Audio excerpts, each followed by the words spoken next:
On this Sega Talk, we return to Disney's Illusion series with the Mega Drive Genesis follow-up to the Castle of Illusion. What sort of tricks do Donald and Mickey have up their sleeves? Only one way to find out. Alakazam!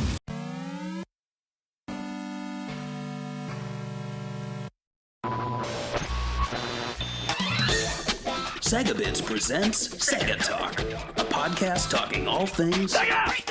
With your hosts, George and Barry. Look, it's a giant talking egg. I'm not talking to you. I'm talking to the master here. So what? Hello and welcome to episode 114 of the Sega Talk podcast. I'm Barry. With me is the Donald to my Mickey, George. Hey, I'm Donald, right? Okay. You know what? Yeah. I accept that. I think Donald is the cooler one out of the two. Mickey is kind of... I think you're Donald. Between the two of us, you've started more arguments on Twitter. I would agree with that. Mm-hmm. You started some too. Yeah. But I would say... Oh, I started some like contemporary ones, right. yeah. Mine were petty. But also... Very Donald. Yeah, but like if that makes me Mickey, like Mickey's been a little more like edgy in recent years too. So, you know, we're both a little edgy. So yeah, on this episode we're going to be talking about World of Illusion starring Mickey Mouse and Donald Duck. And before we enter the magic chest and fall into the World of Illusion, I want George to plug our Patreon. So you guys check this out. There's a place on the internet that you can support a show just like this one. This is a very unique show. I don't think there's another show quite like it out there. And if you like what we do, check us out on patreon.com/SegaBits. And for as low as $1, you can support this show. That gives you the audio version early and your Patreon memories read in the end of the show. If you pay $5 and more, you get the video version early. And $20, you get to tell us what game to cover. So check out the other tiers. And thanks all our Patreons for their support. Is that a good enough plug? Totally, yeah. And you know, we've been doing a lot of Patreon picks. But I think as the year wound down, we finally got through so many of them that we had a little time to get to some games that were our picks. But I think the Patreon picks are heating back up. So after this one, there aren't going to be that many personal picks from ourselves. However, I think I am going to be doing a return to Archie Sonic comics probably next month. So that'll be fun. We're going to be covering the early days of Ken Penders. But on this episode, we are talking about World of Illusion starring Mickey Mouse and Donald Duck. And I picked this one because it's launching on Valentine's Week. And, well, you'll catch on in just a moment as to why I picked that. So in Japan, the game is called World of Illusion Fushigi na Magic Box, or alternately titled I Love Mickey and Donald. Oh, really? So that's why I picked this one, because it's like love. I love Mickey and Donald. And the game released to the Mega Drive in Japan on December 18th, 1992, and in Europe on December 14th, 1992, and to the Sega Genesis in America in March of 1993. The game is a spiritual sequel to the Mega Drive Genesis classic Castle of Illusion, only this time, in addition to Mickey Mouse, the game also stars Donald Duck, and as mentioned, in Japan, the game was titled I Love Mickey and Donald, and when you consider that Castle of Illusion was known as I Love Mickey Mouse in Japan, and Quackshot was known as I Love Donald Duck, this is really the third game in the I Love Disney series from Sega. So, George, what's your history with the World of Illusion? I don't have actually a big history with this one. I think, I mean, I'm not sure about the sales on the games. I feel like Castle of Illusions was way more popular than this game. I remember seeing it on like rental shelves, but I didn't rent it. I think I did rent it maybe once or twice, but I mean, it's not something that was like mind altering that I remembered. I played it later on when you go back, you know, in those ROM files, and I don't think I ever beat it, to be honest with you. And so it's one of those games that I think I should, you think it's worth going back for this one? Because I played Quackshot after last time, and I really did enjoy it. I would definitely recommend this one. So, from my own history, I am not sure when I exactly owned this game, because as you were talking and I was holding mine up, I was like, wait a minute, mine's made of cardboard. Right. And cardboard Genesis games were in the later years, but this is a black grid, which were the early years. So when I looked on the back, I actually saw that this is a Majesco reprint. Made in Mexico, George. Look at that. It says SEGA made in Mexico. I think I found your tattoo. Right. That you should get. That'd be pretty sweet. But that means that this was a part of the line of re-releases that Majesco, a company based out of Mexico, handled. So they re-released, they made the Genesis 3. They also did re-releases of the Game Gear. We talked about that on our last episode with Sonic Triple Trouble. And so this game, they did a lot of best ofs, like games that sold really well got re-released, and that was this one. But that means the copy I own, I must have picked up in the late 90s, which I guess means that World of Illusion was a game I maybe rented a lot, and I didn't actually own as a kid, which surprises me. I feel like this is a game I've had forever. But yeah, this game, it says on the back 1 or 2 players, but it honestly is one of those games that is best enjoyed with 2 players. It rewards people who play through as either Mickey or Donald, but I think the true experience is a 2-player game. But I think after you listen to this episode, or after you participate in it, George, you're going to want to go back and fire up that Sega Genesis Mini 1 and give the game a try again, because it's short but sweet. You know, most Genesis games last an hour, so you know it's forgiving. What are your thoughts on the British version actually releasing first? That's kind of not normal. It is kind of weird, right? Is there something outside of the fact that Donald Duck is popular in the UK? Is there any other special reason they would do a Mickey and Donald Duck game only? I mean, in Europe first? Is there like some sort of holiday or reasoning? I can't think of why. I mean, the game came out in America 3 months later, which seems like such a long delay for a Mickey and Donald game. Maybe they were lining it. Maybe there was some sales reason. Maybe they felt that Sonic 2 was doing so well that they did not need a Mickey game releasing a month later. I think, and they were trying to I think that might be more it, right? When you already have your own in-house game, why pair them up against Mickey? Right. Which title do you prefer, World of Illusion or I Love Mickey and Donald? World of Illusion, because now it's a brand name, right? It's like Castle of Illusion. Yeah. You play that, you're gonna want to play this one, right? And it's not totally. It's not like it's not off-putting to newcomers. Like, you don't think it's not really Castle of Illusion 2. You don't think there's a story you're missing. If anything, it feels like it's the bigger version of everything, right? It's like the World of Illusion.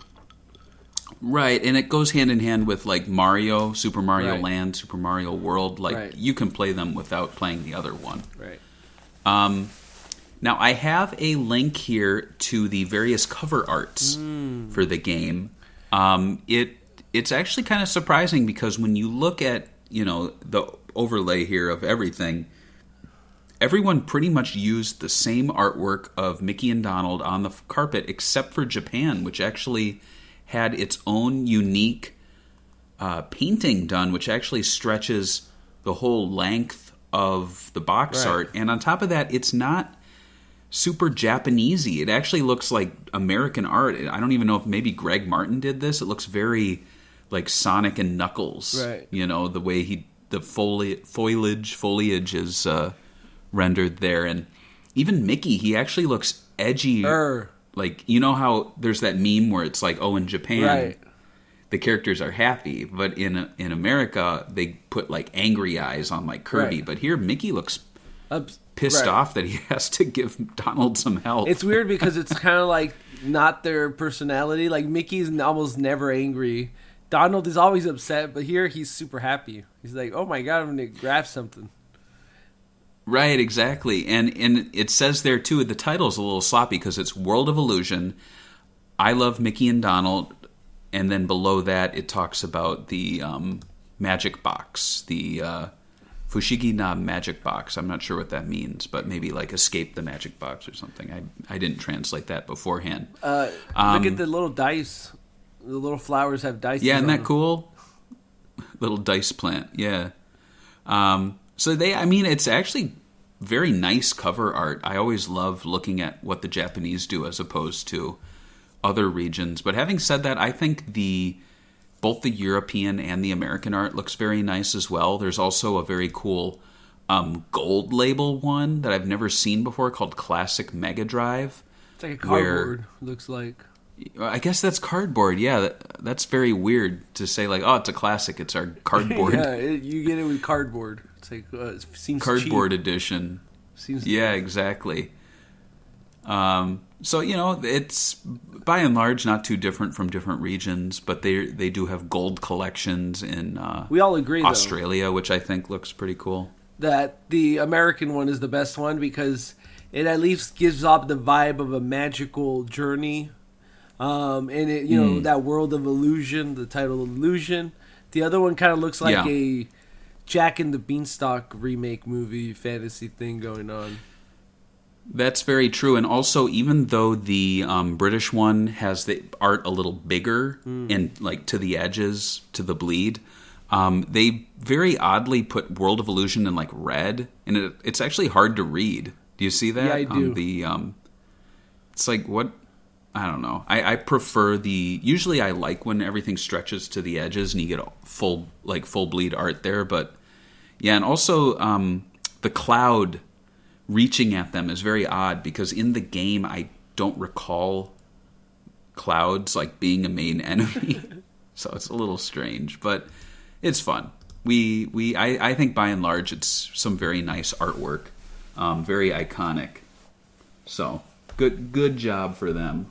And on the back of the box, you actually get a little picture of Mickey just on the thing. I guess he kicked Donald off. Yeah. So, moving on with the show, as mentioned, World of Illusion is a part of a larger video game series that actually spans decades. It could be said that it is one of the most prolific Disney character video game series ever, maybe second to Kingdom Hearts at this point. The series kicked off with Castle of Illusion, which I actually have sitting here next to me. So there's Castle of Illusion, starring Mickey Mouse, which was followed by World of Illusion. And then, of course, I have so many games in my lap. I think I need a sack for all my games, like a game sack. Oh, name drop. Yeah, right. And then, as mentioned, Quackshot could also be seen as being in there due to being from the similar development teams and the aforementioned I Love titles. And then the series actually shifted over to the Master System and Game Gear with the Land of Illusion, which I also have in my lap here. And I should also note that Master System's version of Castle of Illusion is a completely different game, so you get a whole new experience there, and that was also on the Game Gear. And then, following up from that, there were actually really no Illusion games until 2012, when the Epic Mickey Power of Illusion released for the Nintendo 3DS, and I do remember. Is that the one that first had that Waldo, or what's his name? The character Walden, or what's his name? Oh yes, Oswald. So there you go. Epic Mickey, the Power of 2 was like the console version, and then the 3DS one was a completely different game with just Mickey in it, and it very clearly ripped off. I wouldn't say ripped off. Was inspired by the original Castle of Illusion. And whenever I would look up this game, for research, everyone would say, "Oh, it's not a real Illusion game. It's just, it's just a tribute." But let's be honest, the title, and it has the returning villain from the very first Castle of Illusion. It even has gameplay elements that were never revisited in other Illusion games, butt bouncing. Right. That was pretty popular. So like that yeah, you're I mean, repping the in my Clubhouse. opinion, yeah. And then in 2013, Castle of Illusion starring Mickey Mouse saw a remake developed by SEGA Studios Australia and overseen by the game's original director, presenting the original game but in full 3D with brand new gimmicks and stage layouts, which to be honest, like, it's a brand new game. There's nothing one-to-one about it. Even the overworld map is actually, I think, inspired by the Master System version. So you get a little best of both worlds there. And then it actually kind of took a break for 10 years. And then another game is due out in July of 2023. The game Disney Illusion Island is set for release, featuring side-scrolling co-op platforming, and again using the Illusion title as a nod to the classic series. Did you see the trailer for that one? I was going to say if you wanted to watch it, I have it right. I do have it pulled Here's up. what If I you, found.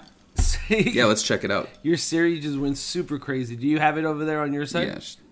Or do you want me to send it on Yeah, Skype? let's check it. Oh, I can find it. I got it right here. I sent it to you on Discord. Oh, okay. All right, let's do it. I'll press play. Switch. Oh, I should have skipped this part. Friends on Illusion Island. Mickey Mouse, Minnie Mouse, Donald Duck, Oh, he looks different. and Goofy. What do you think about this art style? Embark on a new adventure I to find three don't magical like it, books and the and reason I don't escape like it the is that we've mysterious had island of 10 Run. years plus of that Run, Paul Rudish art style that you see in those new cartoon shorts, and they even recently made a ride called Runaway Railway. So it's like you have special abilities. Mickey and all of his friends redesigned in this new style, and then you make this game and you're like, it looks vaguely similar, but it's brand new. I don't know. This looks like Rayman Origins. It does. Looks 100% like Rayman, what is it, Legends? Legends, right? It's more. If you told me this was like, you could just everything looks like Rayman, like this right here, especially the 4-player. Share a hug for extra help. Mm-hmm. It's more 100%. Rayman than it is Illusion Or game. drop a rope to lend a hand. Yeah, and I mean, Together to save and we'll get to what makes an illusion game an illusion game, but you know, seeing this, it unlike Power of Illusion, I feel like this one's much more like, let's use the illusion name just because we'll bring in, you know, fans of the previous titles, whereas, like you said, it's much more like a Rayman title. But then again, World of Illusion and Castle of Illusion are such different games from each other that I can't really fault it, but still, I don't know. It looks all right. I'll pick it up. I have to, right? I mean, I really like the Rayman games, so I'm gonna pick it up just because I like the characters of Mickey, and I've been complaining since the last time we did a Mickey game that Mickey needs to make more of a front-facing return to Disney. Like, Disney is now known more as the Marvel and Star Wars company than they're for the new generation. 100%. So. Absolutely, yeah, and I think we're going to be seeing more of that coming up. I mean, he's going to be 100 years old soon, which is insane. Yeah, that's an old mouse. That's an old mouse. I don't think mice live that long. No. Other games related to the Illusion franchise include the Lucky Dime Caper, starring Donald Duck, released in 1991 for the Master System and Game Gear, as well as Deep Duck Trouble. I'm holding that up here too, which was starring Donald Duck, released in 1993 for the Master System and Game Gear. So that is a lot of games. And what's your overall thought on the Illusion series, and what do you think of that modern game using the Illusion title? It seems like you're happy about it. I mean, they're not going to do anything with the name, and I do understand where people go, oh, it's not a Sega Genesis sequel, and the more I kind of want that to be what it is, but I really do like the Rayman games, so I'm like, it looks fun. I'm okay with having side games using the name Illusion, but I do hope we get a more traditional platforming game in the future, starring a more classic, classic Mickey, not the new Mickey. It's weird because it's like a new take on the old art style. Yeah, it is. And I'm hoping we get some like nods to the classic games. I mean, Miserable, I think it was just so awesome to see her return for Power of Illusion, and again 10 years before, actually, when was this? A few years before that in the remake. Because, I don't know, like these games were made by SEGA staff internally at SEGA despite being licensed titles. So you could argue that Miserable is really a SEGA-developed Disney character, which is pretty cool. Right.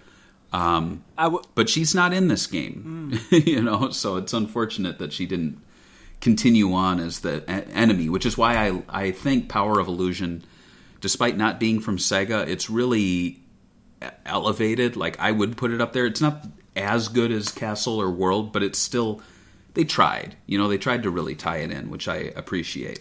I will say, though, I hope, just like Rayman Legends, this game has a lot of skins, like unlockable skins within the game, because Rayman did a good job of changing stuff. So, like, I hope they have skins of all the Mickeys. Like, you could get the classic, this Mickey from this game, and this 90s era Mickey, and then there's the, black and white Mickey and all that. That'd be amazing. Yeah. Steamboat. Right. I think it goes without saying that when discussing the characters of the game, we really don't have to say much. Everyone knows who Mickey and Donald are. Never heard of them. They are some of the most, well, some people don't know who they are. I'm not cultured. But they're the most popular pop culture characters in history. I don't even want to go down the long rabbit hole and cover everything and anything having to do with their creation. However, I do think now is a great moment to do some trivia. I know you like when we do games. All right. You get super excited. So I'm gonna mix this one up a little bit. So in January 2024, the copyright for the very first Mickey Mouse animated short will expire, making Mickey, specifically his design for that cartoon, public domain. So I want you to tell me, what is the name of that short? And for bonus points, can you tell me what the first Mickey Mouse cartoon produced but not released was? Because they weren't released in production order. Go. I actually don't know which one the first one is, but I will say it's Steamboat Willie, and I think I knew that wasn't the first one that they made before. I think it's the first one they picked because of the singing, I think, or what was it? The reason for it? I don't know the exact reason. So yeah, Steamboat Willie was the first one, and it was a bit more musical. The other one was Plain Crazy, which was with the cow. Developed with a cow. There's this one. Well, I think there's one with a cow where they like do a musical and they like use a cow by like hitting it. Is that the one that is the first one? He hits animals all the time. True. No, in Plain Crazy, I think he uses an animal as part of like a plane. Like he twists the neck up and puts it in. What do you think about that? And Steamboat Willie of Mickey. I think it's funny. I like when Mickey's a little naughty. Okay. I actually rewatched some of those newer shorts that were from Paul Rudish. He's been doing those for over a decade now. It's insane.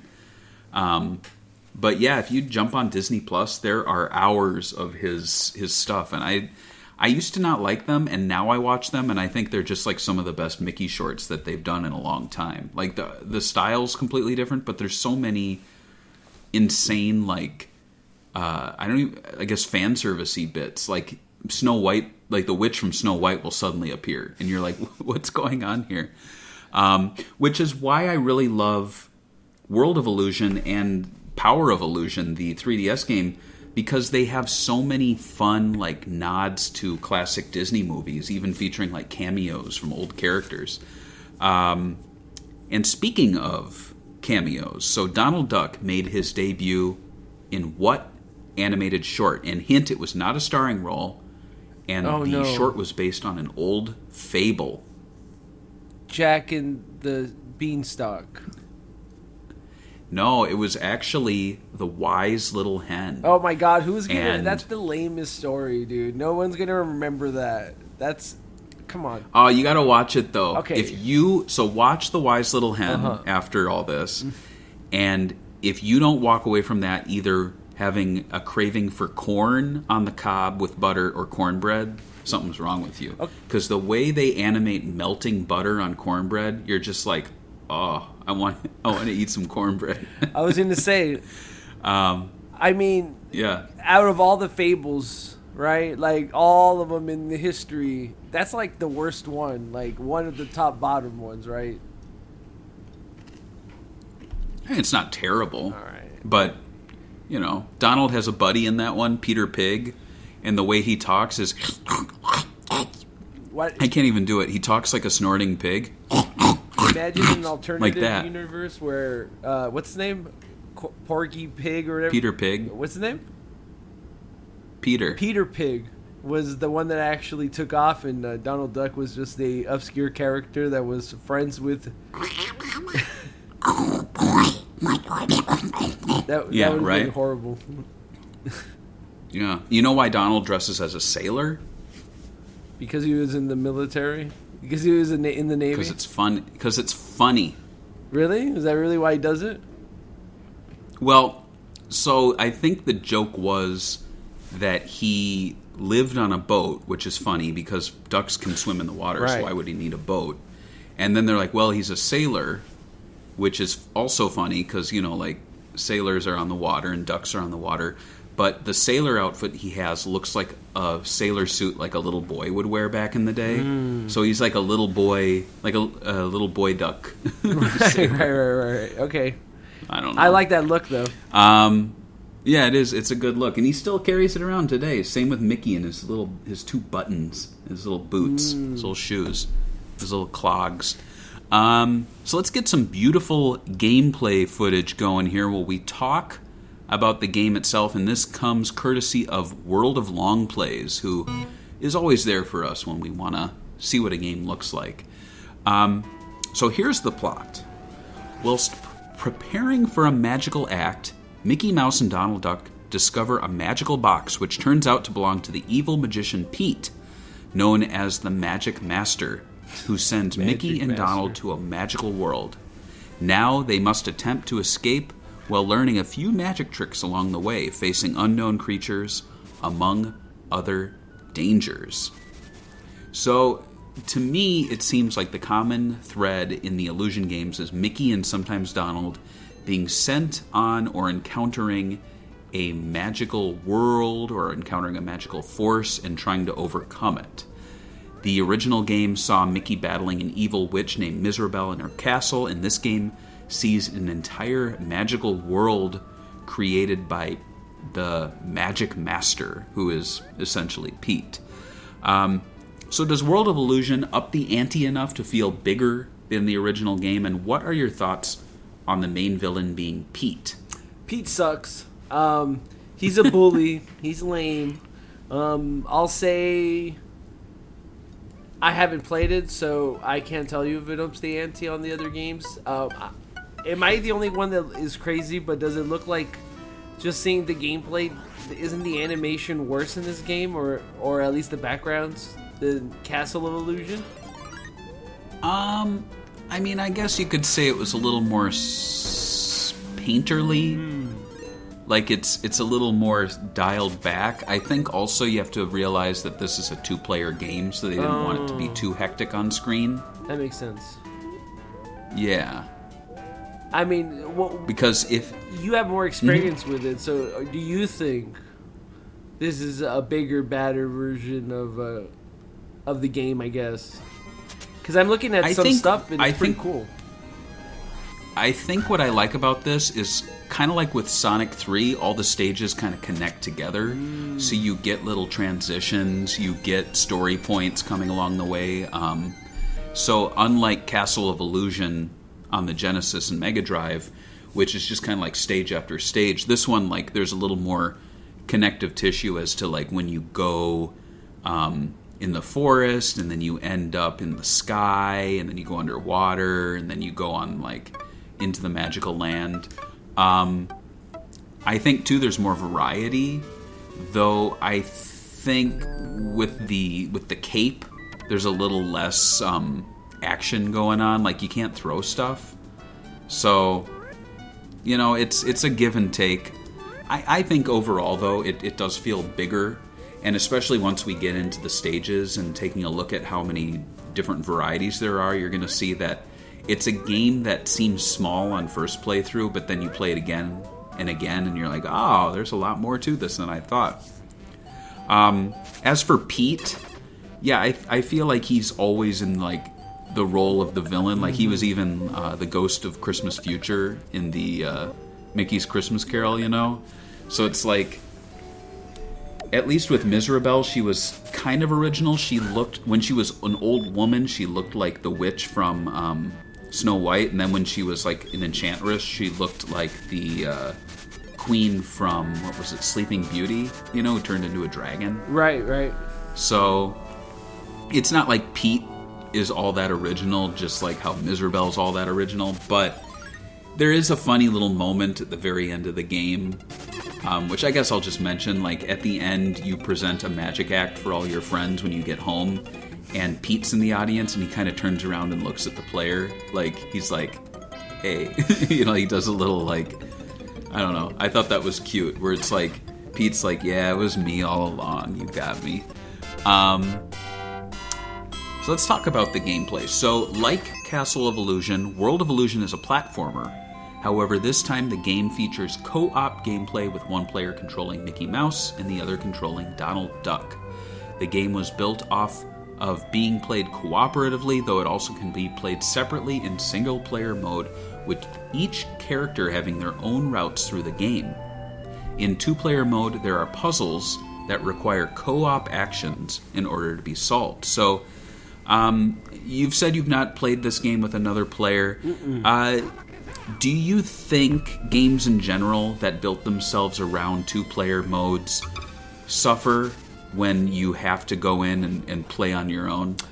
I mean, I think yes, especially if you really want to make it a real co-op game. You could always do something like Sonic 2, right? Where the second player doesn't matter, but then when you do play as the second player actually suffers, right? Somebody has to suffer, right?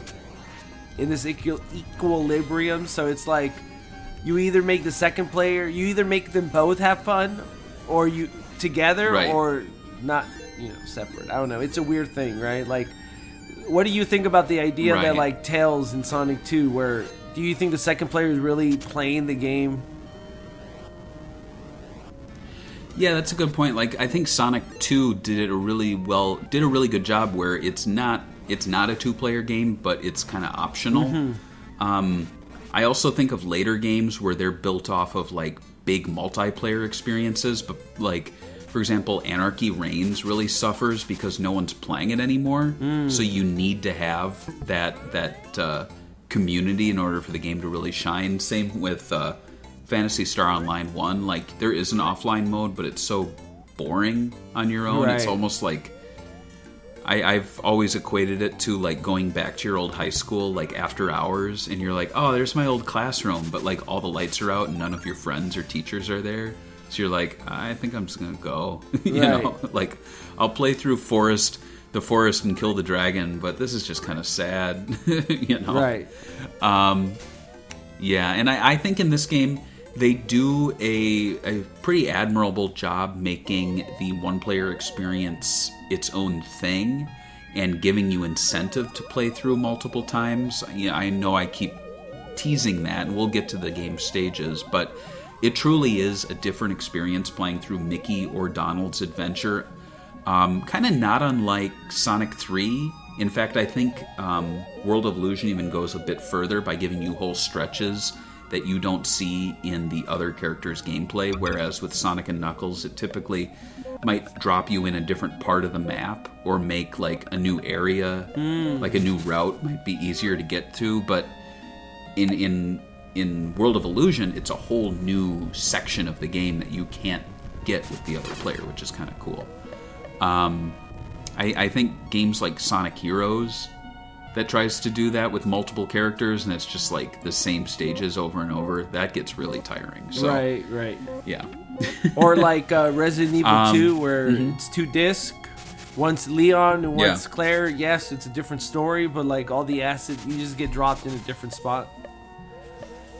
Right. Yeah. So I mean, there's different ways that games handle it, and I think this game handles it rather well. And I'm sure there's a lot of people who actually have great memories because they played with 2 players. So, and there's nothing wrong with that. I don't think we should give games a negative or a lower score because we don't have friends. Right. You know.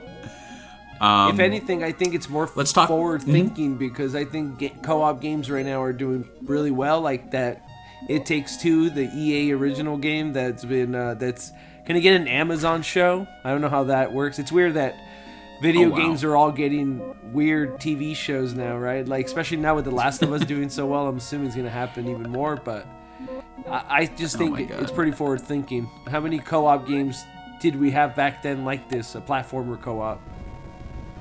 Not many. Right. Not many, no. Speaking of the gameplay, the game features your standard platforming controls with a run button, as well as a jump button, and the ability to crawl.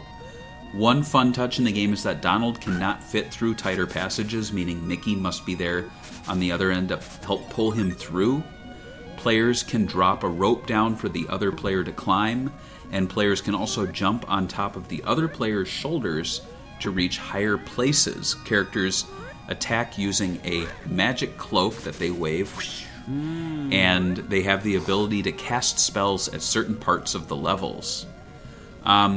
So Mickey Mouse games, they typically have a pretty tame approach to combat. It's never aggressive. He's more of a should have a semi-automatic weapon. Well, exactly. It's more defensive. Like he has a paintbrush, he throws apples, he bounces on people's heads, he has a little cloak. If I made a game... What are your thoughts? It would be... What's that? I'm saying, if I made a game, it would be Mickey using animals that he randomly picks up from the streets and just uses them as weapons. But I guess that's not the Mickey we have anymore. Sorry. No, it's not anymore. Maybe nowadays, maybe in that Illusion Island game. But what are your thoughts on the Mickey games, and I guess platformers in general, that kind of try something new as opposed to traditional shooting and punching?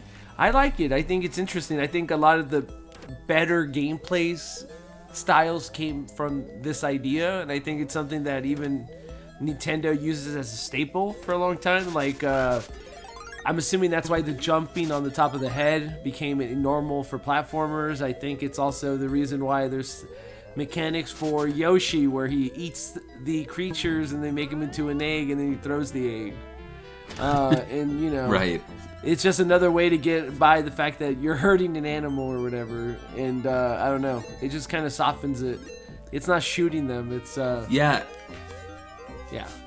You know, it actually really surprised me when I was playing Sonic Frontiers late last year, and Sonic was punching and kicking. Right. Like, that was new. Right. Sonic's... I mean, unless you played Super Smash Bros. Melee, like, you're not going to be seeing Sonic doing that sort of thing. And so I was like, yeah, it's... If Mickey was doing this, I don't know. Can you imagine? I don't think I'd be on board. There's literally parts in the game where he, like, grabs a boss in Frontiers and he, like, throws him into a mountain and it blows up. I want to see Mickey do that. Yeah. I want to see Mickey do that. I mean, even... So in World of Illusion, they even kind of... I wouldn't say they nerfed Mickey, but they removed the ability to jump on enemies or to throw objects. So, like, with those two missing... If you were to jump into World of Illusion, being a Castle of Illusion fan, would you miss the butt stomp that Mickey does? I mean, is the butt stomp as iconic as the what's that game? The DuckTales where they had the little like stick mechanic. The pogo stick. Right, the pogo stick. I feel like that's more iconic than the butt stomp. It won't destroy me, but you should put the bumps. I think every game needs a butt stomp. Even Mario has a butt stomp. That's true. Even Sonic kind of does a little bounce now, right? Same mechanic, but he doesn't use his butt because he's afraid. Because, I mean... Yeah, and I... Sonic doesn't have a booty. He's so skinny, you know, he's going to break his butt, dude, if he does a real butt stomp. So he has to do this weird ball. Well, maybe after the show you can look up some fan art. That'll make you feel better. Right. Sonic with, like, big butt cheeks hanging I already down. seen your fan art. I already know. Now, one thing I really like about the game is the life system. So single-player games start with 3 lives, and co-op games have 6. In co-op mode, when a player runs out of health, which is indicated by playing cards at the top of the screen, the other player must touch them to revive them.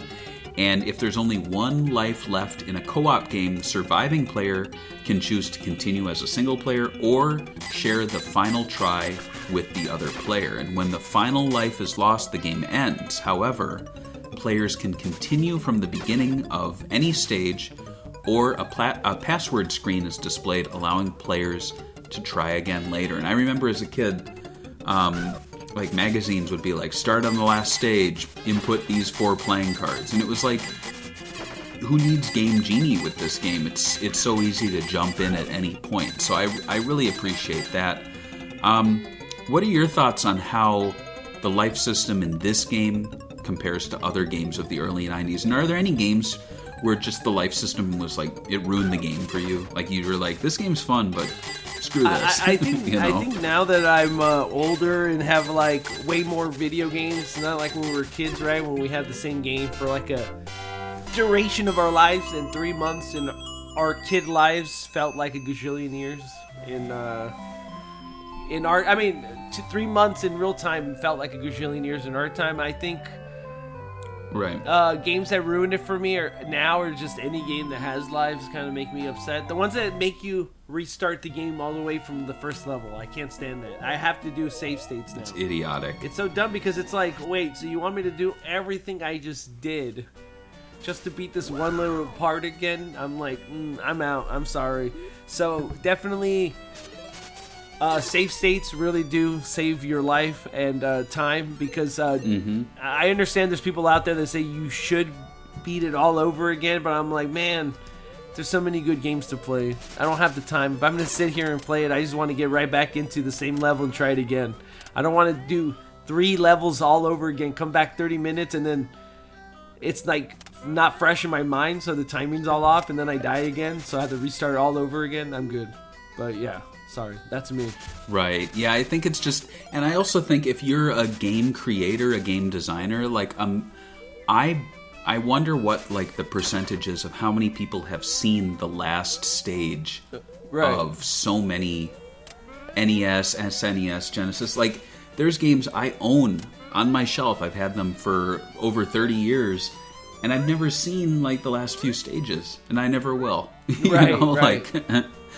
I mean, you could say, "Oh, Barry, why don't you, like get your Game Genie out or something?" But like, I don't know, it's too much work. I do wonder, like the fact that I have to like look up codes. How about a game like Vector Man that's like 40 levels long, and it's super unforgiving, and it has a really unforgiving continue system? How many people do you think have gone to the last, 5 stages of the game? Everybody that talks about it always remembers the first stage for a reason. And, that's what I really appreciate about M2, who handle a lot of retro ports nowadays, is that they make it common. You boot up the game and there's like a stage select a lot of the times. So you can jump in and experience like the end of the game. And they're like, because they understand that, work... a lot of people worked on these games or even not a lot of people, like a small team worked tirelessly, and then like what? Their works are just like locked behind a stupid life system. It's ridiculous. I agree. Now in this game, what I really like is that there are a lot of ways to increase your health. So there are all these little items you can pick up, but way it really works is that if you collect 52 playing cards, which makes a full deck of cards, you get an extra try, which I thought was kind of clever. Right. There's no counter, so you don't know when you have 52, but it's just kind of gets you to be like, I should pick up as many cards as possible so I can get those extra tries. Other items include a silver card that makes characters invincible, and then a rocket that sets off fireworks, destroying all the on-screen enemies, and it's very Streets of Rage, like when you call the first reinforcements and they come in. Yeah. I was going to say, before we look at the stages, I wanted to ask one question. We said that you don't like the idea of a life system hindering the player from enjoying the full experience of the game, which I think everyone could agree with. What do you think about Yeah. what the recent development of Nintendo, where if you get stuck on a like Mario game, for example, and you die enough that they do that section for you? What do you think about that? I think that's going a little too far. I don't mind the one where it's like a menu option, and the reward for dying so much is that your character becomes like invincible for the rest of the stage. I think that's fine, especially for kids. But like, yeah, I've played some Nintendo games on the like Wii U and even Switch, and I've noticed that. Like, I'm like, oh, you're really gonna do this for me? Well, that's nice, but I was kind of enjoying the challenge. But all right, You know, my mom used to do that for me when I was a kid. So get a mom to do it for you. I don't think Nintendo should be doing it for you. You should get a parent. Mom mode. Right. Your mom should get better Yeah, at yeah. Mario for you if she loves you. Sorry. That's just how it is. Yeah, and I mean, think back to Sonic the Hedgehog. Since I guess like 2017, they've really done away with game over screens. I don't think Sonic Forces has a game over screen. It just is like try again. Even then, I don't even think Sonic. you could just go around in circles with that little dash thing, and health literally comes out of the ground. Like you could have a good shield. Right? and Yeah. health. In front. Well, yeah. That's the crazy thing is that they re-released Sonic Colors with Sonic Colors Ultimate, and it's not Sonic in the corner anymore. It's Tails who comes and helps you. And then in Sonic Origins, it's a coin.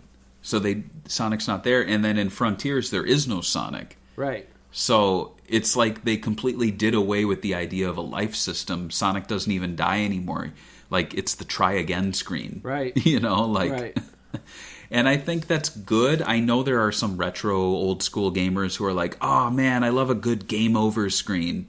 But it's like Do you really though? I guess I never look forward to those, and if I do see them, the one thing I'm hoping is that it gives me a continue or starts me off with a password and I get to continue. I hate it when it's like we did our Thunderblade episode. That game, it ends so quickly and you go back to the very beginning. There's no love, but that's when M2 came in and they fixed the game Right. with the 3D classics. So, yeah. Let's take a look at the stages now for the game. Mickey, Donald. So they started different sections, or is this just the layout that they chose to show you the differences? So what they did here on Sega Retro is that when you look at that middle column, so there's 3 columns here, Mickey and Donald. So It's like a cross. if you play as Mickey or Donald, you get that first section. Or if you play as Mickey and Donald, you also get that first section. However, it splits in the second section. So if you're playing as Donald, you get this section where you're like on leaves. Whereas if you're Mickey, you're down on the forest floor. Oh. And if you're playing in a 2-player mode, you don't get either of those sections. You get a minecart section. This is actually pretty cool. And then it regroups to section 3 and 4. And it's like that the entire game. So just running through the stages here. The first one's Enchanted Forest, and there's kind of a fun cameo immediately from the caterpillar in Alice in Wonderland, and it really is like inspired by those classic Disney movies where it's like a character shrunk down on the forest floor. It's very fun. Lots of fun spiders in the last act. This is the cover art for that Japanese version. It's Enchanted Forest. Exactly, yeah. That's the cover art for the Japanese one with the giant vines. And then the next stage, Among the Clouds, is where the cover art for the American and European ones come, where they're on the magic carpet. And what's really fun, like I said, is that they tie together. So in the Enchanted Forest, at the end, you open a box which has a magic spell, and then you leave the spider's lair and you're at the edge of a cliff and you say Alakazam, and then it creates a magic carpet and you continue on with the game. And here, you're traveling through the sky. There's a lot of tornadoes. Interestingly, the bird enemies seem very much ripped from Quackshot. I believe those are the same birds that you see in that game. And again, on the second part of the stage, or second part of the level, it splits off. So Donald does like a rafting adventure. Mickey is dodging thunderbolts, and then the two of them are off on some like cavern adventure. And then what's really weird is at the end you battle this dragon, which looks a lot like Figment from Epcot. You know, the purple dragon. Oh yeah, yeah. Yeah, looks so it's kind of funny. The third level is called Underwater Adventure, and this one you are swimming under the sea in giant air bubbles, and you're avoiding tigerfish, which I believe look like the tigers from Jungle Book, but they're fish, which is kind of funny. He has like Shere Khan's head. And then again, it splits, so you get one where you are Donald on tropical islands. It looks very Sonic-y. I love that one. That's the best looking one. The Mickey one, isn't that look cool? It's like classic Sega palm trees. The Mickey one is in like a coral reef maze, and then the Mickey and Donald one is in like a underwater like fortress. Right. And then the stage ends with a shark chase scene, which feels very much like it's out of The Little Mermaid. And I remember this one. It's kind of freaky. Like, the shark looks... If you look at that shark, he is not cartoonish. He's just got massive jaws and, like, yellow eyes. It's creepy. Right. As you near the end of the game, you must first go through the library. So Mickey and Donald, they shrink down again, and there's a lot of fun little tiny object situations going on here. And if you've played Castle of Illusion, this stage has very strong Castle of Illusion vibes. So does the I guess the first stage, like going through an enchanted forest. But here you've got all these little tiny objects, and what's fun is that Donald, when it splits his story, he goes through a pop-up book, which is a really fun design there. Yeah. Mickey goes through like outer space or something. I kind of forgot how that one goes. And then Mickey and Donald travel through Christmas trees, which is really fun. This is pretty cool. I like the Christmas design, and the Donald one reminds me of Dynamite Heady. The what's really cool is that the enemies are actually words. So it's WOLF, and it's a wolf, but he spells out wolf, which is kind of fun. So it's like the words come to life. There's also birds up there. I don't know what they're trying to spell. Is it... Oh, EAGLE. So they're eagles that spell out eagle, which is kind of fun. And then they both come together with Mickey and Donald in like a sweets area, like something you'd see out of Mario or even Sonic Colors. And then the end, you battle Mad Madam Mim from The Sword and the Stone. Oh yeah, which is pretty wild. So wow, yeah, that's a weird. That's a weird boss to bring up, right? Like I didn't think that she would just show up in a video game. Right. Yeah. And then finally, the magic box is the last stage, and this one really gives me, and you mentioned Dynamite Heady, it gives me very much Treasure vibes, because you, as both Mickey or Donald, you make your way through this forest, and then there's an area, it just says choose one, and there's all these boxes, and you basically need to jump on the box, and the box will either send you back to another part of the stage earlier, so you have to redo it, or it sends you to like a bonus mode where you get to jump around and collect items, or it opens the door behind you. And that really reminds me of like the non-linear takes you get with treasure games, where they just have a little fun with the format, and you're like, oh, this is different. Right. The characters split up, and again, like there's some really imaginative stuff. The Mickey one, he's actually traveling through mirrors and going through like these endless hallways until he can escape. Donald is in a topiary, like maze area, and then Mickey and Donald are, and since I didn't play this co-op, I'm not sure what it is, but it looks fun, like different mystery doors or something. Right. It does. The characters come together again. They make their way through. There's like really bizarre enemies, like the Mad Hatter from Alice in Wonderland, but he's like made out of like stacks of like blocks. It's kind of creepy. And also the playing card enemies. And then finally you battle Pete. Right. The Magic Master himself. And it's an all right boss. He's actually like a part of the background almost. He looks like the Clayface. Golden Axe select screen, doesn't Yeah, he? he's all big. Yeah. And he creates these little like demons of himself with scythes. Right, this is kind of demonic. And you pretty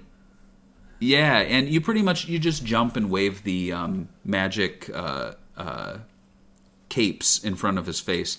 And then when you defeat him, he says, like, no one's ever defeated me. That's not true. I will let you learn the last magic trick. Your magic trick is that you can return home. And so you return home, you put on a big show for your friends, and then, like I said, Pete turns around and, like, winks at the audience to be like, heh. So, yeah, that does it. What do you think going through there about the variation and the kind of the interesting gimmicks and things from the game? Like, it's not samey at all, right? No, and I really, just looking at the screens, I think they have a lot of diversity in stages. I really like the idea of having a different aspect or a different perspective of, even if it's just like one part of a game, and then you guys meet up, in the middle, and then it's the same game. I think it's cool. I think little details like that were really mind-blowing back then. It was just the little details like that made these like old 16-bit games come to life, I think. And it looks really cool. I think they did a really good job. I really love the beat, like the tropical level, for example. I think that's cool. And then you could also be in the water if you play co-op. I think that kind of stuff is cool.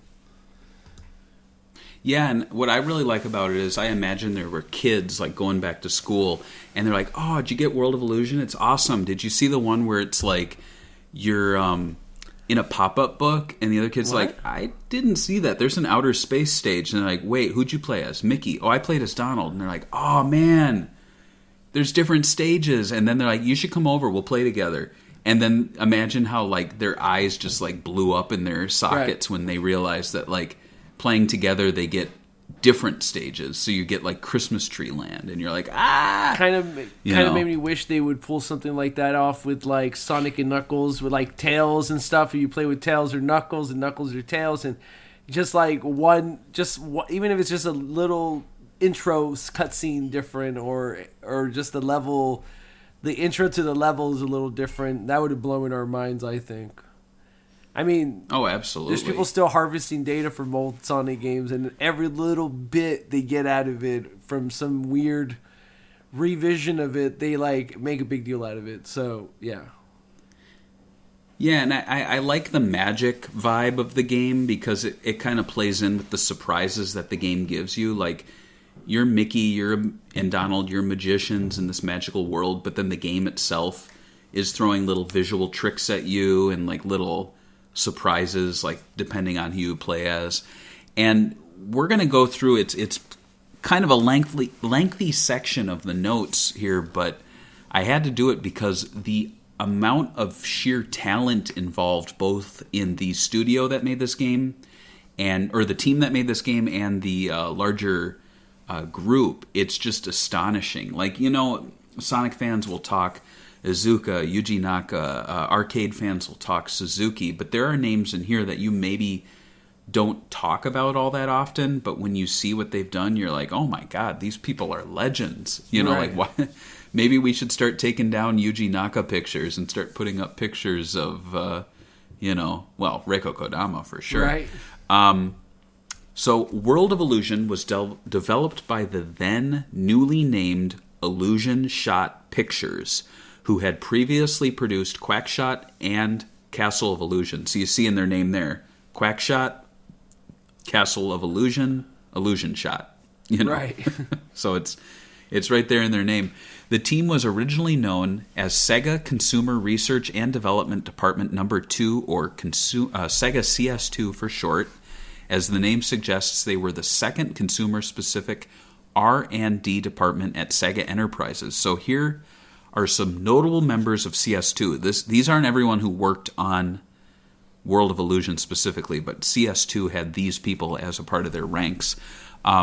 Many of them had worked on titles including Phantasy Star and the Shinobi games. I've heard of those. Members included Akira Nishino, who later headed up Sega CS3, and created the Miku games, Seventh Dragon, and worked alongside M2 on the 3D Classics titles.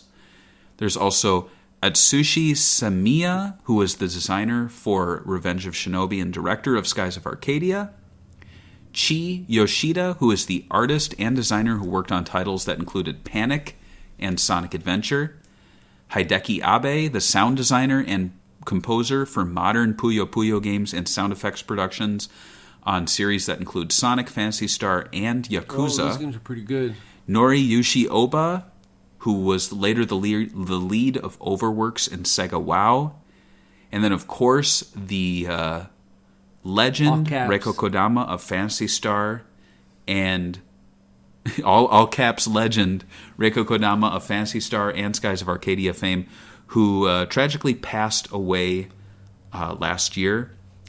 Ryutaru Nanaka, who worked in marketing and as a producer for games like Sakura Taisen and Valkyria Chronicles. And then we have Shuichi Katagi, whose time with Sega goes all the way back to the early 80s. You got to look at this guy on Sega Retro. He looks like a guy who worked at Sega in the early 80s. I have to bring him up on now. SG-1000 games. And he worked on Fantasy Zone and various Sega Ages titles. Oh, God. Then we have Shuntaro Tanaka, who later worked as an Overworks director for the Valkyria Chronicles games.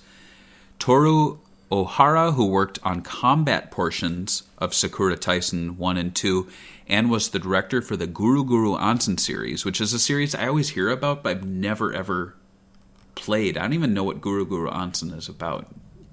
I don't know. Toru Yoshida, who is an artist, director, and writer in the Mega Drive era, working on games like Phantasy Star 2, 4, the Sakura Taisen series, and later worked on Sega Network's mobile titles. So suffice to say, CS2 has a lot of talent who went on to do great things. So with that big list in mind, how would you describe the team at CS2? I'd say legendary. That's amazing. Right. A lot of the people that were in the team went on to do great things, become legends in their own right. I think it is weird that Kodama, when she passed away, that was it Naka that just posted a picture of her funeral, and he's like, here you go, and then he took it down, and then he posted it again, and he's like, I got permission from her family. Do you remember that? Yeah. I remember, Yeah, okay. yeah. Well, now he's in worse trouble. Right. But, I forget. Yeah. He's not going to be posting pictures anymore. I thought he was going to get out with a fine. I don't know if he's actually in jail or anything like that. I'm sure he's doing fine. He's just laying low. But looking at that CS2 team, I think what's really amazing about it is how many of those people went on to make games that modern fans have played. Right. Like, I know there are so many Yakuza fans out there, but I bet not one of them realized that people working on those games, even today, like we have a Yakuza game coming out next week, and I'm 100% certain that someone on that team worked on Mega Drive titles and probably even had a hand in World of Illusion. It's just wild, you know, like you're working on a samurai game based in the Yakuza universe, a franchise that's almost 20 years old, and you actually were with Sega when they were making licensed Mickey Mouse games. It's insane. CS2 wasn't actually alone, as CS1 is apparently also credited on the game, though I couldn't really figure out what their role was. And if you thought CS2's staff list was epic, CS1 is just about everybody else who wasn't on Sonic Team, you know? Right. Every single iconic Sega game is in their discography, from the Master System all the way through to the Saturn era. It's just insane. World of Illusion itself was directed and designed by Emiko Yamamoto, who had designed Castle of Illusion and directed and designed Quackshot. Emiko Yamamoto is notable for later working for Disney. They actually hired her, and she served as producer for dozens of titles, including the Kingdom Hearts series. So if you want an example of someone who fell upward, it's just insane. It's insane. You're like, oh, who's that Japanese woman that made those 3 great Disney games? Let's hire her and have her be the producer for Kingdom Hearts. Right. It's like, wow. Right. She made so much and I love money. that. I think she deserves it. And I love that Kingdom Hearts has the Illusion series like DNA built into it with a producer from the creator of those games producing them. It's wild. Takashi Yuda served as art director, and of course Sonic fans know him as the designer of Knuckles. Oh yeah. I know we haven't. I don't believe we've done Quackshot on Sega No, Talk we did, yet. we But did. if you play it, we did. Because I remember we did an Okay, episode, good. and then you were like, "You should play it," and then I did, play it afterwards. Or maybe we did another episode. But I'm almost on. No. Yeah. You're right. Yes, it was March 5th, 2021. That's when that one dropped. Sega Talk 65. That's great. So we are actually going in order. So we've done the other two. So if you listen to that one, I'm 100% certain I talked about how there are enemies in that game that look just like Knuckles, which is kind of funny. They look like Knuckles, if Knuckles and Goofy like had children. It's really weird.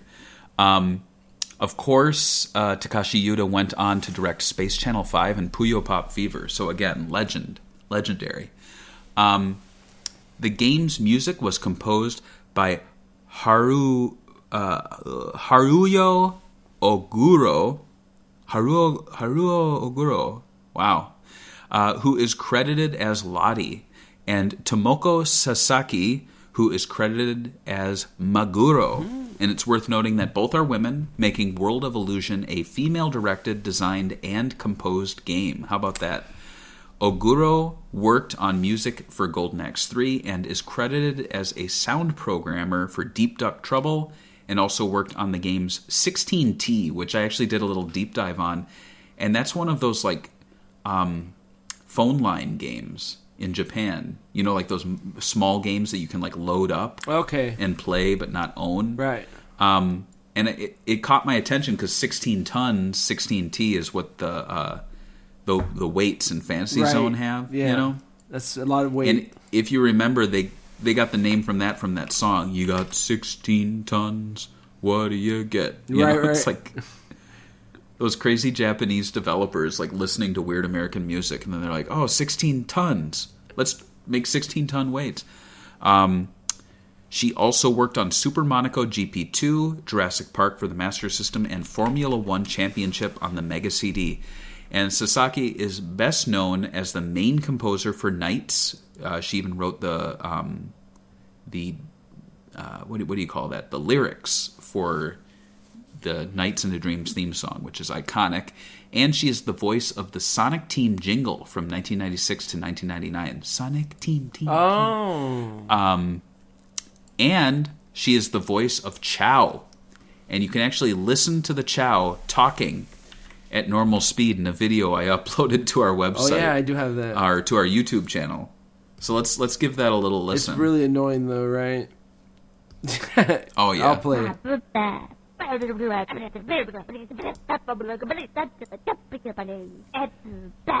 Is she just talking gibberish? Yeah.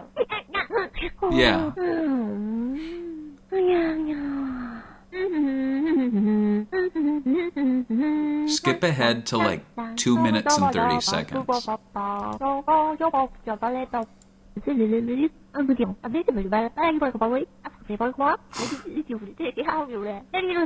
She's going insane. I wonder how much hours of this they have. So, what this is the Chow voice, but they sped it up, right? So this is the Chow voice slowed down. Oh. So I tried to get it more at a normal speed. So if you listen to the game, it would be like... Right. But this is her just... What approximation of her at the microphone. She also sang and composed I Just Smile for Burning Rangers and sang the jingle for your favorite game, Feel the Magic XYXX. Nice. So, prolific. I didn't put it in the notes, but she married another person on the Sega sound team, which is kind of funny. Since leaving Sega in the 2000s, she worked on Super Smash Bros. Brawl and remained affiliated with Sega through her work, and I never knew about this, with Room Mania number 203 through albums that she produced, or she worked on based on the main character of the game. So after Room Mania 203, which, if you remember, is a very weird life simulator where you play God and you throw ping pongs at things until a person in an apartment does stuff. Right. And Smart. the game is in the intro to the Sonic and Sonic 2 movie in that Sega. It's an important game in Sega history. When I saw Sonic 1 in theaters, or I didn't see it in theaters, but when I saw Sonic 2 in theaters, I was like, there's no way they're keeping Room Mania number 203. And they did, and I pointed at it, and I went, Room Mania! Weren't they supposed to... I was so excited. Weren't they supposed to do a reboot or a spiritual imagining of it, and then Sega teased it, and then they, never talked about it again? Yeah, it never happened. But apparently they've been keeping the series going for a little bit through albums based on the main character, which is really bizarre, like music albums. Right.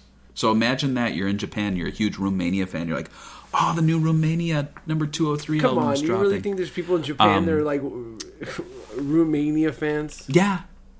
Yeah, just like how there's Seaman fans in Japan. I believe that one. It's insane. Yeah. Little fun fact about her. Her credited name, Maguro, is cited as her favorite word, and it is actually the Japanese word for tuna. And it was even used as a cheat code in Rystar the Shooting Star to fully unlock the sound test, and it also unlocked an added filter called Onchi mode to the game's music, which intentionally made it sound terrible. And I have an example of that here. I know it's going off topic, but you got to listen to how the Rystar awful one? this is. Okay. Yeah. I'll play it. It's like low. Oh, why is it quiet? That's kind of odd. I'll go forward a little bit to 44. It is low, right? Yeah, that's odd. I had it blasting earlier. Oh, that's all right. Essentially, imagine the Rystar theme, but composed all wrong, almost like Sonic Unleashed when you do a terrible job. Oh, right. And apparently the joke is that bird in the corner there is singing the song, but all off key. So, I mean, I would have figured that out, but okay. I like the animation. Yeah, it is nice. So, yeah, check that out in your spare time. It's terrible. The biggest mystery of World of Illusion's credits is the name Satman, who is credited as the main programmer and producer. Satman also worked on The Revenge of Shinobi, Castle of Illusion, and Quackshot as a programmer. So tell me, George, who is the Satman? I don't know. Who is the Satman? It's Bruce Wayne. Oh. Is it, though? The Satman? Or Spruce... It's Bruce who's Wayne. Bruce Wayne? If Bruce Wayne is Batman, then Satman is Spruce Wayne. Right. You got me. I don't know.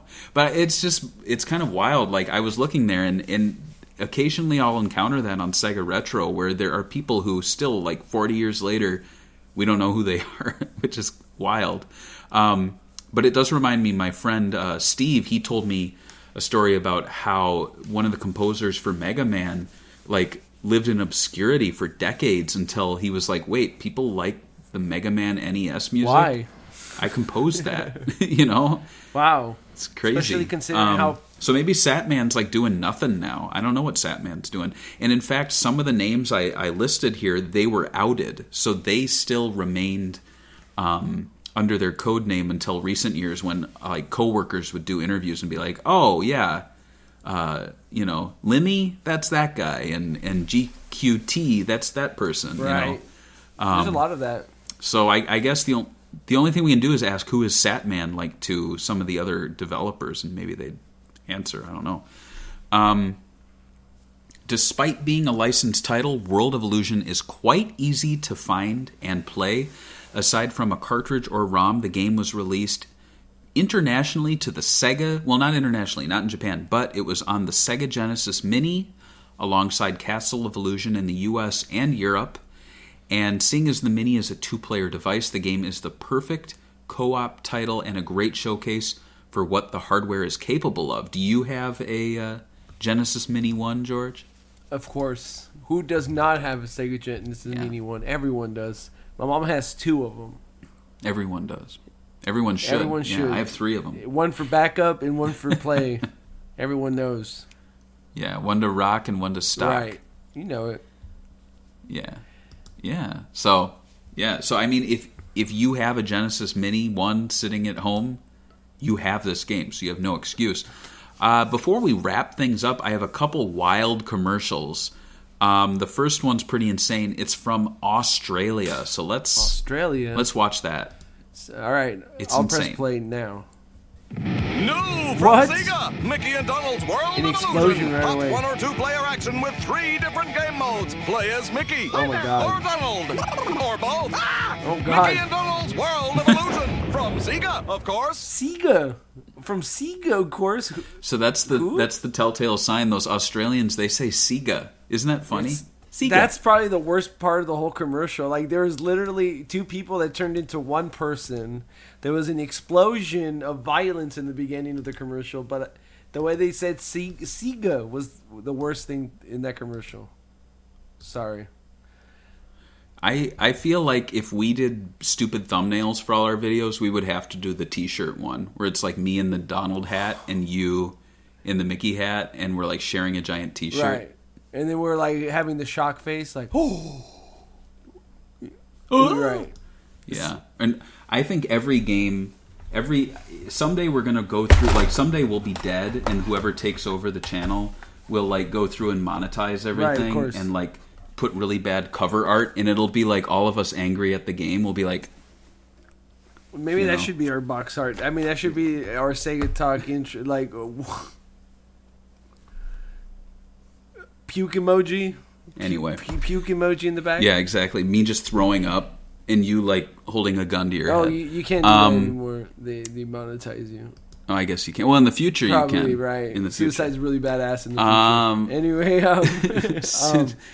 since it makes a small appearance, we have to check out the even more insane Indian commercial. Right. This is insane. 39 seconds. Let's go. Start. Oh, just black. Okay. Let's go. Oh, get ready. It gets weird. Oh, no. What Oh, I have seen this one. Stupid film. I love it. Don't you want to have fun playing Sega? What the hell? Sega who? Wrong answer, pal. He's so malicious, dude. Showing this kid violence. It's wild. It's Sega. International Sega TV games are now here. From Shaw Wallace. Take it. Want some more? Yeah. Oh, God. Your mind. Who the hell is Sam Wallace? It says right there. Shaw Wallace. I don't know. Maybe that's their like electronics store. Let's see. Is that what it says? Oh, it is Shaw Wallace. I thought it's... Huh. Shaw Wallace. Never heard of it. It's an Indian liquor manufacturer. Oh, that's nice. So they're selling kid violent video games too while they're at it. What? So in India, alcohol manufacturers can sell video game systems to kids. I want my Budweiser. In India, distribution of the Sega Mega Drive was handled by Shaw Wallace Electronics, with the products being sold for approximately $230. Damn. Sega entered the partnership in the Northern Hemisphere in April 1994. Shaw Wallace started manufacturing consoles in India from spring 95 because Sega wanted to circumvent 80% of the import tariff. The distribution of Sega products was acquired by Maze Marketing, now called Mitashi Edutainment, in 1995. Look at that. So you think it's crazy that the Master System was being sold by a Tonka Trucks, the like metal truck company? What about alcohol? I think this is even weirder. Shaw Wallace. You know what's even also weirder? Sonic Is that I'm saying that What? their only claim to fame is that they released the Sega Mega Drive on their Wikipedia entry. Like, the only notable entry on here is that they released the Sega Mega Drive. Notice that? It's crazy. So- Yeah, isn't that right. weird? You're like, oh, I distributed liquor in the Mega Drive. If I don't want to stretch it out, if you can jump back to 10 seconds and just play a little. I closed the video. Let me get it up. Sorry. Oh, that's okay. Sonic does this really weird thing. He goes, He goes, "Don't you want to have fun?" And he like whips his head What around. time? He doesn't do it like once. He does it like 4 times. He goes, "Don't you want to have fun?" Show him. What seconds was it? Weird. 10 Okay, seconds. I'll put it on. Watch Sonic go crazy. Phil, don't you want to have fun playing Oh my Sega? god, he looks psychotic, dude. Don't you want to have fun playing Don't you want to have fun playing Sega? What? The kid? Sega? Sega? And then he goes, Wrong answer. Yeah, I know. It's like this kid. Oh my god, this is a very malicious Sonic. Sega? Sega who? And he goes, wrong answer, pal. You know Shaw Wallace? Oh, the liquor distributor? Yeah, they're bringing you Sega. Well, I mean, so fucked up. they probably had like, remember in the 90s when they had those marble, like where you got points, people got points and they got like jackets or whatever? Maybe Shaw Wallace has something like that over there where you buy Mega Drive games and got free beer.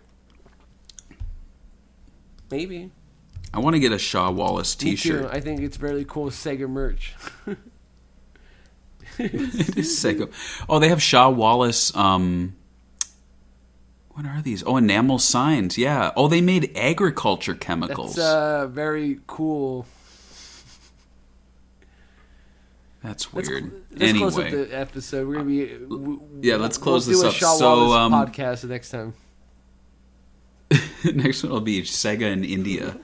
As we mentioned at the top of the show, if you support us on Patreon at any level, we will read your memories at the end of the show. So first up, we have Ben Hayward saying, "This is one of the few Mega Drive titles I've got, and I wish I'd play it more so far. I got it with a bunch of other games for my Bucks party ahead of my wedding." Oh, is that like that's like a thing, a Bucks party? Oh, Bucks and Does. Yeah. When a group of my friends got together to play some Sega. The only controversial Sega, thing that happened that night was a fight. Oh, wrong answer, pal. The only thing that happened that night was a fight between our cat and a neighbor's cat. But anyway, back to the game. It made the cut that night because of its 2-player action, which is really cool having Mickey and Donald team up. I also liked that if you play the 1-player options, the levels change slightly to take into account Mickey and Donald's different gameplay. Looking forward to getting back into it. Then we have Ando saying, "When my dad bought me the Mega Drive for my 4th birthday, he picked up Castle of Illusion along with it because that weird Sonic game surely must be bad if they're giving it away with the console." That's right. Obviously, he turned out to be wrong about that, but Castle of Illusion still became our all-time favorites. And when we then stumbled over World of Illusion, our minds were blown. The game improved upon the very first one in every way and looks so good that it almost feels like a downscaled HD game at times. But the real star of the show was obviously the co-op, as it still stands strong as one of the best co-op modes in any game. The fact that if you had to help each other and properly coordinate to get past certain obstacles really made it feel like a 2-player journey, and instead of having 2 players doing the same thing, the fact that the levels change depending on your combination of characters just made it even better. One of the all-time greatest games, not just for the Mega Drive, but period. Wow. Sega? What's a Sega? Sega who? Nicholas Schaefer says, "Sega who?" No, Nicholas Schaefer says, "This is a game that I didn't expect to be good, and it was only after my Genesis was in storage that I saw online how loved it was, so I took to eBay and got it and thoroughly enjoyed it." So thank you for that, Nicholas. And no, none of you are saying Sega who? No.